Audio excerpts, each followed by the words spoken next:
But you join us again at Villa Park in the home team dressing room, Peter, with my guest. You were here with me, with us on Monday, Peter, at that game.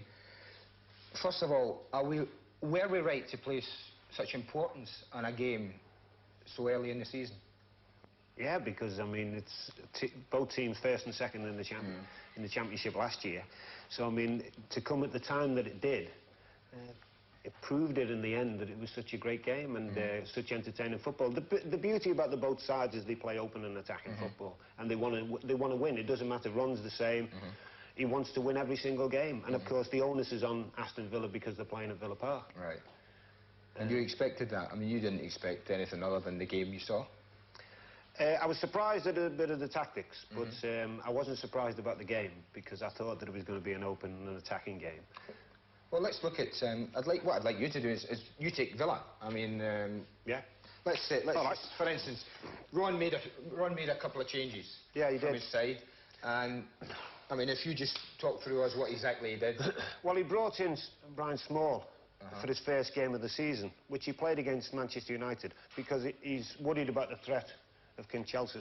So he's played him there. He's brought in midfield and he's brought in Gary Parker for his first game of the season because I think he's worried about the threat of the two midfield players of Manchester United because the power of them running forward, getting beyond strikers. And I think Gordon Cowans has done a good job for them when he's come on as sub and when he's played. But I think that it might have been just a little bit quick. No disrespect to Gordon, but I thought it might have been a bit too quick, especially with the two boys with the pace that they've got. So he's changed the midfield a little bit. And to play Staunton and to play Houghton wide and then the two strikers up front. And what surprised me, certainly in the first half, until the goal come about, was how these two just kept running inside. And I assumed that Ron wanted them to run inside so the fullbacks would get on, but it didn't happen that way. And that's what disappointed me just a little bit, that they were given the freedom, rather than going wide, they were given the freedom to come in here, to run in here, and they were sort of, I thought they lost a little bit of the shape. You know, because of that. And what would have been, if I just take another one, if you were big Ron, you mentioned the threat of the wide man on the right, Kanchelskis, and that was why Brian Small. What other threat would you have been looking from Manchester United? What other threat would you have been saying to your back four, your midfield, in particular to look out for? Ryan Giggs. The boy I mean, he's playing down the middle. There's a bone of contention, where's the best position for him to play, whether it's been wide or whether... I like him down the middle, to be fair, and I fear him down the middle for the simple reason is he sits on defenders and spins away from them, and people play balls in behind them. And he does it brilliant. He does it ever so well, and that would have been a big worry for me. Would you have been saying to your back four then, drop off, give yourself an extra yard or an extra couple of yards when the ball's in, if your back four had been pushed up, Pete? Would you have been saying to Paul McGrath and them, well, don't get tight on Ryan Giggs like that, but give yourself a bit more space? Yeah, I think that with Paul McGrath, he can sometimes afford to because he's got good pace. Sean Seals is quite quick once he gets into his stride, but Giggs is probably one of the fastest at Manchester United. So I would be saying, instead of maybe pushing up, normally I say to have a look at it when you reach the centre circle, and then have a look around. I would maybe be saying to them, don't maybe go so far. Don't be exposed to someone playing a ball over and around the top. And also I would be saying, because Earl Barrett is very, very quick, and because Brian Small is very, very quick, I would ask them to come in and sit in a bit. And anything that is played through there, then they've got an opportunity to cover it. Right. So that was basically the changes that Big Ron made. I'll take Manchester United. Basically, they went in. Alec obviously had to make a change because of Brian Robson's suspension. I better not give them an extra man, they'll be complaining about that. So they went in with their normal back four of Parker, Bruce, Pallister and Dennis Irwin. And where he changed it was obviously he'd started the season with three in midfield. He started with Robbo, Paul Ince and Roy Keane. Two wide men, Mark Hughes up front on his own and Kanchelskis and Giggs. So what he did in Robbo's absence, as you say, he said to Andrew Kanchelskis to drop more as a midfield player, brought Ryan Giggs up front and gave Lee Sharp his first game of the season. Now, if I was Alex Ferguson, I would have looked at Ron's side and I would have been saying to my back four, who are tremendously solid and experienced, right, as you say, they tucked in, I didn't think that probably Ray Houghton, Kevin Richardson and Steve Staunton will get past the ball an awful lot, will get past the strikers an awful lot. The one person who would have done was Gary Parker. He was the main threat. So I would have been saying to their back four, you have got to be careful that these two, that's Daly and Atkinson and Dean Saunders, do not expose you behind. And I think that would have been my main concern. And very much the same way you were worrying about Giggs, I think Fergie was worrying about the pace of those two. It was noticeable in the first half. There was one offside in the whole of the first half. And I think because both defences opted for safety in depth. What I was very impressed with as well, you mentioned slightly earlier about full-backs tucking in, Pete. I thought they did it brilliantly, Manchester United. When these two were, say, in the last third up here, move these midfield players, and Daly and Atkinson and Dean Saunders were looking for space, both full-backs got in contact with a centre-back on that side, and it made it really difficult for these two to find any space. And I thought they did that excellently. You would have been looking for Keane and Ince to break forward, but the main threat would have been obviously from Giggs and from Hughes. That's what I was saying as well, is the reason why I was disappointed with these, maybe so, is that maybe Ron was thinking that if they went in there, that the full-backs were going to chase them, and they didn't. No, they didn't. They stayed, and they stayed as a solid back four, and it didn't matter whether they went to that side of the pitch or that side of the pitch. It didn't matter to them. They just stayed solid, and I think that that's what happened really early on, that they stayed solid as not only as a 4, but as an 8. But as an 8, with these two tucking. And they played really down the 18-yard box. That's right. And just stayed solid. And the only time that Villa really got a threat is when Earl Barrett put a cross in, and they got a header. And there was two crosses, in the early stages they got 2 crosses in, and they got 2 headers in because Earl Barrett supplied the crosses, and I think Gary Parker supplied the crosses. But it was very tight. The opening stages were very tight. I thought Manchester United probably started the better side. I thought they looked the brightest. And I suppose the first major incident was basically the first goal. And I think we can look at that, and we'll just stroll our way through it, Peter. Because I know you and I were tremendously impressed with the 2 front men and their work rate in particular. Well, and if we just watch here as the ball drops down, watch Mark Hughes. Now, if we can just freeze it there, please. Now, as the ball comes across here, there are 2 things there for the strikers, for me, is that Hughes doesn't give it up, and B, look at Giggs there. He is already threatening the back pass by getting in there. And they were like that all night, and if we run it again, we'll see what Hughes... Look at that. I mean, you can't buy that, can you? Well, that... I mean, you say about... Just hold it there. Can we hold it? Sorry, pal. You say about strikers, I mean, he's went for the first challenge. Yeah. The ball's broken. He hasn't switched off. He's gone and chased the ball, won possession of the ball, and they're in a dangerous part of the field. Now, this is all about ability for me, because many players had the ball... Paul Ince is obviously... He's rifled it into the Ryan Giggs. A lot of players would have played it, I think, Pete, first time. And had he done that, I think they would have lost out. That's right. Yeah. Now, if we watch... Now, here was a threat as well. Now, he plays a big part here, doesn't he? He does. Lee Sharp. He plays... Because if you just look at Earl Barrett, he just takes a turn, that's it. He just... instead of maybe covering the ball that's being played now, he just steps this way a bit. What you're saying, his run there has stopped Earl Barrett doing that. Yeah. He ends up being in 2 minds, and you'll see it when it runs on. Let's run it on a little bit, and we'll see what I mean. Now, watch Giggs. 1, 2, 3. Now, there. Now, look at Earl Barrett now. But do you not think he was still favourite even then, Pete? Well, I don't think so, because I think he was caught in 2 minds. He didn't know whether to cover, and then when he realised that he had to come in, he started to come in a bit, and the ball was running away from him, as if he was thinking maybe he was going to go out to play. Right. And he's done tremendous, really, Sharp. Because he's not given up the ghost, really. He's carried on, and in the end he's got a goal because he's gambled. He's gambled, and what do we say as strikers? You get a broken nose, you get battered here, there, and there, but at the end of the day, the ball's in the back of the net, and that's all that you paid for. To be fair to Villa, the response from the goal was a positive one. It was, and I made a comment, really, that I didn't really know where the goal was going to come from, because the only time, really, they had a couple of crosses that they threatened just a little bit, and I just was a bit disappointed. This one where they played here, they play it back, I think, to Gary Parker. I think it ends up coming back to Gary Parker. He plays a great... Gary Parker's here, yeah. He plays a great ball in. And Daly and Atkinson gets a great header in. Can we hold that there? Now, you know what people often talk about, Pete, just sort of shooting off at a slight tangent here. People often talk about people get free headers in the box and why they get there. But you know how Manchester United have really, as a back three there, they've got good positions. Yes, yeah. Now, what you would say to a striker, and you know, are you then looking as the ball comes back there to get in between people? Yeah. To make it difficult? I think that what I always done, and I think you done as well, is that what I tried to do is sit close to the defender, and as soon as they were going to cross the ball, like if you just point out to Daly and Atkinson now. There's Daly in there. Yeah. I would be looking to just taking one step forward and then coming out around the back, and I think he ends up doing this. You would be feinting to come in here and then just pull into the back post. Yeah. And this is what happens in the end, that he just drifts off, gets in between. See, Steve, one touch. Now he's going to cover, and that's a great ball. Now, did you want him to pull that down on his chest? Well, it's one of them sort of situations that I don't think, no disrespect to Damien, that he can't sort of, he's not the best of headers. No, he's not.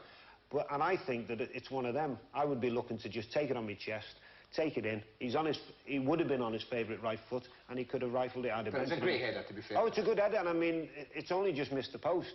But I think that if he might have took it on his chest, the ball's in the back of the net. The one thing I want to say before we look at the goal, and that's why, I mentioned the threat of Daly and Atkinson, and if we watch, we're going to see the goal in a minute, Pete, but it came from a situation when Manchester United, funny enough, were on the attack, and they had the United back four in an area where I think Big Ron would have wanted a back four, right up here. And I think, to be fair, I would be saying to Daly and Atkinson, whatever you do, sit on Bruce. Yeah. And it ends up with that situation. Because that's it, because Villa are actually defending. I think Paul McGrath clears the ball for somewhere in there, and suddenly Daly and Atkinson's got all this grass to run into, hasn't he? That's right. And it's probably the only time in the first half where that situation happened. Yeah, it was. Yeah, that's right. And it was the only opportunity that he probably had that he ended up running it. Because he clears it in, and I think it goes over Sharp's head. Is it Roy Keane? Yes. Yeah, it's Roy Keane. And but then he from just this minute, you fancy Daly and Atkinson?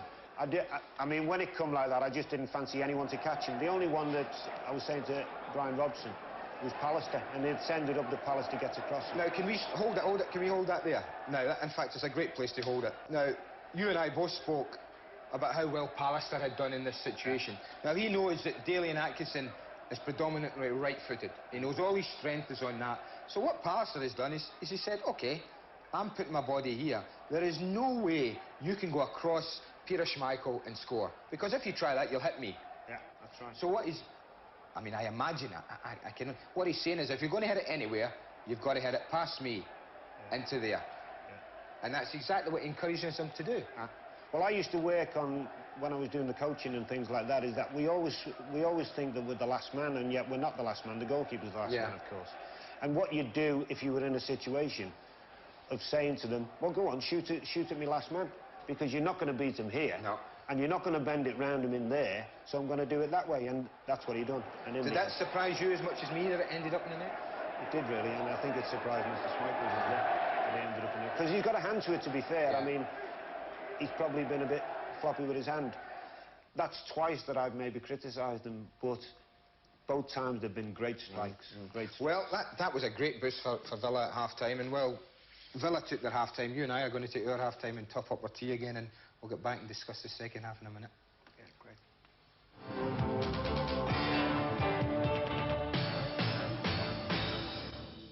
Once again, welcome back to Villa Park with Peter and me looking through Monday night's wonderful game. I just wonder, Peter, I was thinking at half-time, Villa seemed to come out and the goal would have helped them. I don't think there's any doubt about that so late on. But I just wonder, and I hope Ron forgives us for this. Sorry, big man, but I just noticed here as we got here today, Big Ron's put their team up there on that board. You can see it there. But I just wonder if at half-time, or maybe certainly before the game, but I wonder these three words here, look. Yeah. Ron Atkinson, steeped in them. Play, pass, and particularly that one, passion. I mean, that about sums up the difference at the beginning of the second half, doesn't it? Yeah, and I think that the goal come at a good time for them. I mean, as I said, that I couldn't see where the goal was going to come from, and then all of a sudden he's managed to get a one-on-one situation, run it, and got the goal. And I think that would probably be important, that they've maybe not got out of jail. I wouldn't say they've got out of jail, but certainly they've stepped it up a little gear. And I would think that because of the 15 minutes that they've had a lot of pressure, that he said, go on, go out in the second half and prove now, and go and take it on from there. And to be fair, that's what they done. They went out the second half. Before we look at the incidents that at the start of the second half, I just wanted to ask you, I've sprung this on you, I know, but I know you'll answer it. I wonder, if I looked at both sets of front players, and having you here, I feel I have to ask you, because you've played at Villa, you know what it's like. Would you, am I right in your opinion or wrong? Right. If, say that, the back four, and let's look at Villa's front two first. Say that's Aston Villa's front two. Yeah. That your main concern would definitely be here. Yes, yeah. And you wouldn't be too concerned about the ball in there.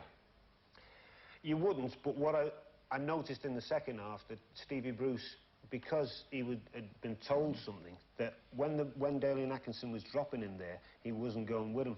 And the thing that happened most in the second half, that when he did go there, he went and got a challenge on him. Because at the end, when you look at it, if I'm a centre half and I allow him to come there, then I'm vulnerable. If I go with him, then he's not going to turn and have a go at me. And I would expect these people round here to come in and support me and knock me out there. Taking it on a little bit further, and if a build-up situation was developing and you were looking at Daly and Dean Saunders, you would feel that both would be, the majority of times, tended to make the same run? Yes.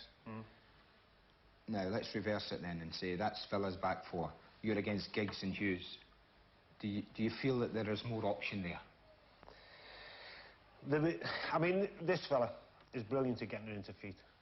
Hughes? Yeah, and he this really, is what I was meaning, yeah. He doesn't really, he will do it, but he's looking to set it up. Correct. This guy is just looking in here and looking in. He can do that, and that's why they're a perfect foil, because he's looking to set up and will get on the line of where the ball is and look and be a target. Yeah, and he'll just hold it up. Now he can either come in here and get it off him in there. He can make his run in here. He can spin off round the back, which he does. He sits on the shoulder here.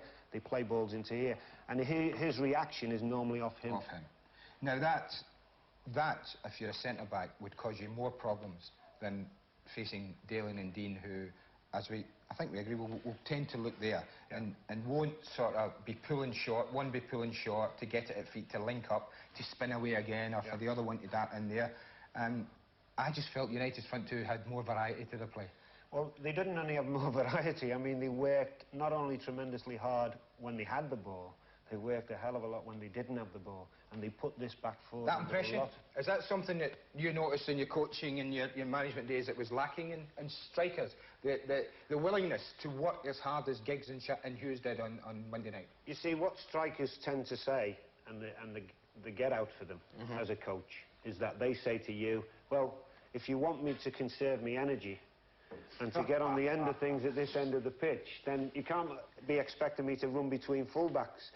But these two prove that it can be done. What we're saying then, coaches and managers should get a tape of this game and then show Giggs and Hughes' work rate off the ball and also what they contributed going forward. That's right. But we go back, that was just a little thing I wanted to know whether the variation was better. I think the variety was there from Manchester United, greater than Villa's, and that was a big factor. But Villa will feel that at the beginning of the second half they could have won the game.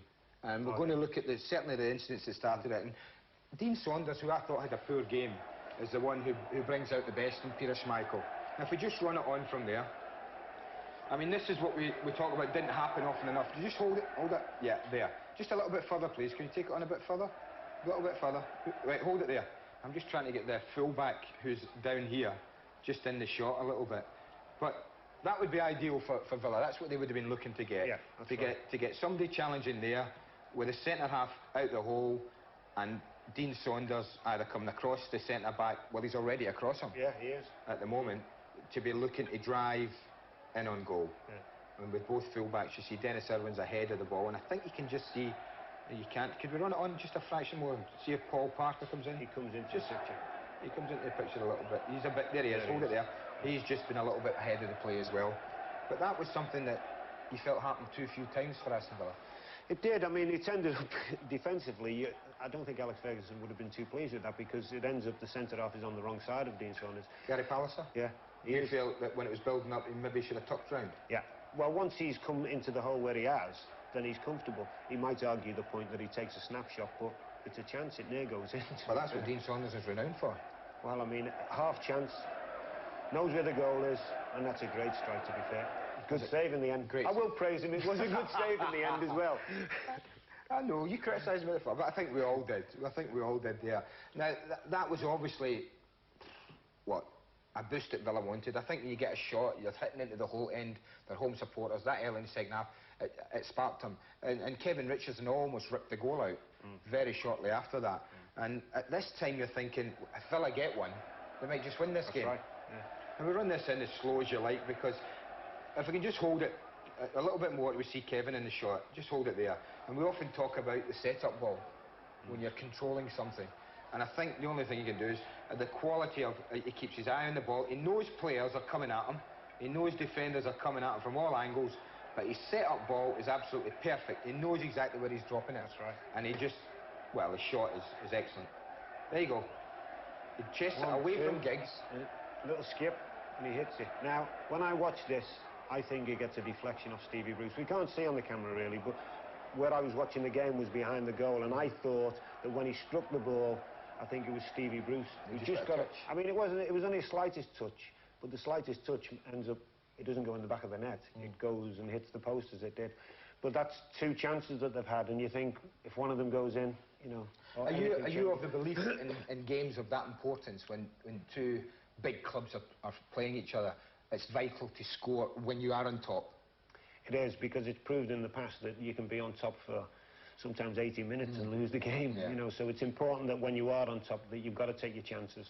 And I emphasise to strikers that you must take the chances. You must knock the ball. The other one we've picked up in this little sequence early in the second half is made A. Now, can we just hold it there? Just in a little coaching point while you're here, Peter. Obviously, with all your coaching badges that you've got up that arm of yours, and I have none. With the ball in this position, and the ball's just down there, and you were manager. Yes. Do you see a problem in that back four setup? I do, yeah, because I think that the full-back on the far side... This guy here? Yeah, he should be tucked round just back a little bit. Square? Yeah, he should be in there. And he should be in contention just to talk to the two centre-halves.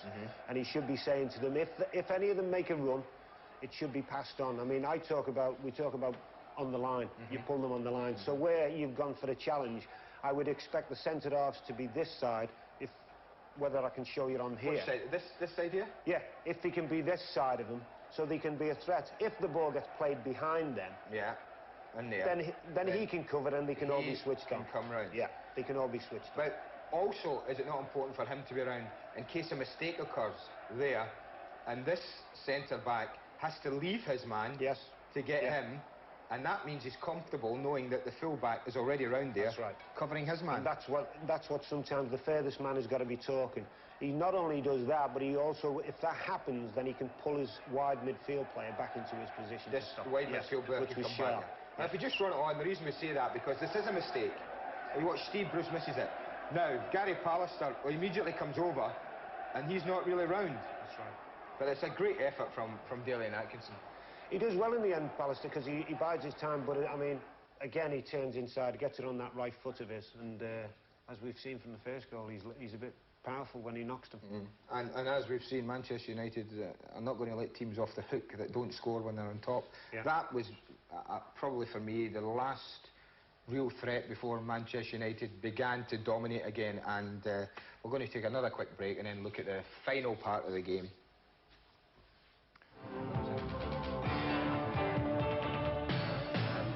Time in the game that you thought the pace might die? Yeah, I mean, when the game started off, for 15, 20 minutes, it was such a pace that I thought to myself, they're never going to keep this pace up. But to be fair, they did. They kept it going. And just when you thought that Villa were sort of having the best of it, United seemed to just up a gear. Yeah, I think that the chances that they had seemed to change the game. And you're right, they seem to have something in reserve. And I think that with the pace of Giggs up front, it's always inevitable that maybe he's going to get a chance, because the longer the game goes on, the tireder you get. Your concentration sort of lacks a little bit. So it's important that you try and keep your concentration. I mean, this is exactly what you're saying. You see, yeah, Giggs is bound to get... Are you surprised here, and I think that's Sean Teal, that the centre-back's been dragged that far into the other half? Yeah. I mean, he's come into the other half, and what we talked about earlier in the programme was not getting into the half. You're staying just in your own half. Because you can see from Ryan Giggs' body shape that he's already on his way, isn't he? Mm. He's saying, I think it's to Paul Ince, who's got the ball here. I'm there, Paul. You know, you drop it in. And if we just run it on slightly, you can see, until he plays the ball, just hold it there. You know, he's played it. It's about 10 yards off his foot. You can see there Ryan Giggs is not offside. I think Villa felt on the night that perhaps Ryan was offside. He's not. And you know, Brian Small, who's been caught up here, is not able to give cover this time because they've been on the attack. And Giggs has just said, hey, there's a hole and I'm going to run into it. And off he runs, and I think we can see that. In fact, it's Paul McGrath, the one who's gone into the half with him. It wasn't Sean Teal. But he doesn't do an awful lot wrong here, Giggs, does he? I mean, he's composure, looks up. Thinks he does ever so well, I think. He stands his ground, and he comes back in off the post. I know, do you know what's amazing? If we could hold it there, sorry, we just saw there, the people that were catching up and getting in the box. Hughes, who was away on the far side, made it in there. Lee Sharp, who was away in the middle, made it in there. And I thought, you know, that type of running ability, it was phenomenal for them. It really was. Now, we talked about Brian Small and how he was brought in for his defensive abilities. But you know Brian, I know Brian. We both worked with him as a kid a year or two ago. And I always felt the one thing that he probably doesn't have in his game is discipline. You know, awareness of positional sense is not as good as it should be. I think that would be the best way of putting it. He tends to not see danger quick enough. Yeah, and I think he also, what I talk about with concentration and looking around and being aware of others around you. And it is sadly lacking, and sooner or later you've got to say to yourself, the penny's got to drop. In defence of him, he hasn't played that many games. No, he hasn't played a lot of games. That's right. But you've got to learn with every game. And it happened last year, funnily enough. I criticised him on the Manchester United game again because of his awareness. He just switched off a little bit. Well, the next instance where United threatened, I think Brian's involved again, Peter. And this is what you... I mean, well, one thing we'll say is this guy is blessed with an abundance of pace. And that's why Ron picked him for this particular game. He's got pace and he's got energy to burn. Yes, he has. So, in all honesty, you would not expect this situation to arise, would you? Well, he's done ever so well. I mean, he's done what we asked him to do. He's getting tight with him, but he switches off again because he plays the ball off, and he's spun off. I mean, it's just playing it around. They're working a position here. As it comes in, Brian again is okay. You know, he's doing well. He's very tight there. He's saying to Andre and Chelsea, but if we hold it there, now this is when he goes to sleep. Now, all he's done there, he's just drifted off him. He's ball watching now. He's looking at the ball. And where he should be looking, not only at the ball, but where he is, where the man is, he ends up... Because Paul Parker just slides it along there. And if we run it on again... But I still think, hold it there, I still think with his pace, and it's not a criticism, right, because he has got the pace to do it, he should still be making life difficult for Kanchelskis in this situation. Well, you say to people when they get in that position that defenders are going to bide the time and they're going to delay him, which they are. Now look what he's doing. I mean, he's jogging back. And you defend your goal. You defend your goal at all costs. And he should have been breaking his neck to go and support. And he's ending up just sat out and watched it happen. What a great save. Oh, it was a good save. Mind you, he's good at them. He's good at them. Because he made his name in the European Cup final, exactly the same save. You know, the first save that he made was a low shot. Don't know if it was to his left or his right. Yeah, it was to his right, I think, you'll find. I remember it better than you do. Right. Anyway. I was at the other end. But again, the winning goal involves Smalley, or his positioning, or does it? I mean, we can have a look at it again here, Pete, and there's an awful lot to talk about. If we can run it on, as it comes in, I think it's Paul Ince again. Villa, if we could just hold it there. What had happened, I think, Kevin Richardson up here, off the ball, had got injured. He was lying down. So Daly and Atkinson had dropped back into the middle there, but what's alarming is that neither Daly or Steve Staunton pay much attention to Lee Sharp here. And let's just run it on and see the finish. It was wonderful, and we've got another angle to look at it. But, I mean, that's the chasm he's run into there, isn't it? Well, they've ended up... Ryan Giggs has done exactly the same, and he's done the same, but it was finishing. I mean, he's just had time, oceans of space. Now, this is the angle that we're all talking about. Now let's run it into Paul Ince again. Now let's hold it there. Can we hold it? Just hold it there. Right. El Barrett's been drawn forward, right? And I think this is, it might be Ray Houghton who's just filling in there at the back. You've got Paul McGrath there, who's got Mark Hughes over there. And you've got Sean Teal here looking after Ryan Giggs. So that side of it seems okay. They're looking to catch Ryan Giggs offside here. And in line with Paul McGrath and Sean Teal they have. I'm not so sure about here. But would Ron looking at that be happy about his reaction, really? Because it looks to me as if Brian's looking straight at Lee Sharp. That's right. Well, it ends up what I say about the ball that you want him to play. Of all the balls that I would want him to play now would be a ball right over here, because we can switch on. Why is that? Well, for the simple reason it's not a threat. There's no danger. By the time that ball has travelled to him, everyone should be switched on around. They should be round. You would expect them two to be round, and you would expect the full-back to deal with anything down there. That's right. And he can now just let that ball. So that is not a threat. Now, he should be in another 5 yards, maybe. Yeah, he should be in round about there. Now he's in contention of not only covering Sharp, if the ball gets transferred, he can still cover that. And he'll now bide time for everyone else to be switched on. Because it's inevitable. Not being there is costly. It's inevitable that that's going to happen. And if you're solid at the back, you're going to be able to bide time, to be fair. And his position, again, I mean, it's a great finish in the end. I mean, he's just side-footed it. A fabulous game, nonetheless, the result you've seen. Oh, it was a brilliant game. Great advertisement for football. Nice to see the way it's played, and it's nice to see, all right, Manchester United won the championship last year, but that's what it's switched on about. All the teams are now trying to play football. Well, we hope so, because on this weekend on Sky Sports, we take our first visit to St James's Park. Another old team of Peter played for Newcastle United. Keegan against Dalglish. That's Super Sunday. That starts at 2 p.m. And on Monday, well, this is a big game for Leeds United. Again, not the best start from Howard Wilkins' team. And this is a really, really important game for them. They must get back on the rails very shortly. And this game against Oldham Athletic, that programme starts at 7. Well, I've enjoyed your company, pal, but listening to you talk has made me very thirsty. Fancy a beer? Yeah, I do. Come on then, let's go. Well done. It's about time you bought me a beer anyway. Again.